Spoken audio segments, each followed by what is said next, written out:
morning, everyone. This morning we're going to recycle plastic bags, making Plarn. Plastic bags, I'm sure you have many of, as I do, and we are going to make Plarn so that you or others can reuse these, incorporating that in their crafts, such as knitting and crocheting, and we can make use of this plastic, which is non-biodegradable. We're going to begin by laying out the plastic bag and cutting off the end seam to the plastic bag. We're going to lay it out flat and flattening out all the air from the plastic bag, and then we're going to fold it several times. We're going to fold it in half once and make sure all the air is out. Then we're going to fold it in half again and flattening it out to get rid of all the air. And then we're going to fold it in half again, flattening to remove all the air. And when we're done with that, then we're going to cut off the handles, as you can see here. So you just cut the handles off and put that aside. And each time flatten it out to keep the air out. And I'm refolding it here just to make sure it's even. And then we're going to cut. And I didn't mark these off. I pretty much judge it with my fingers as to how thin I want to make these. So they're pretty even if you use your finger as a guide, not being careful not to cut your fingers. So my scissors aren't sharp anyway. So we're going to cut that down the entire length of the strip on the plastic bag.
Now that we're all done cutting our plastic bag, move that to the side. Now we're going to separate each little strip, and you want to be careful because sometimes if you've cut too thin or too narrow, it can rip.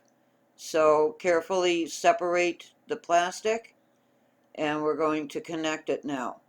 So you're going to take a loop from the new cut, slip it into the old cut, and pull the new cut through and loop and pull that through, and then from the previous knot pull from the center and you'll get an even strip.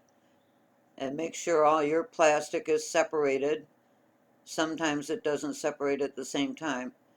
So just being very gentle and careful, and we'll do this for each strip.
And that is how Plarn is made. And when you're done, you can roll this up in a ball and keep plarning. And we'll see you next time. Have a great day.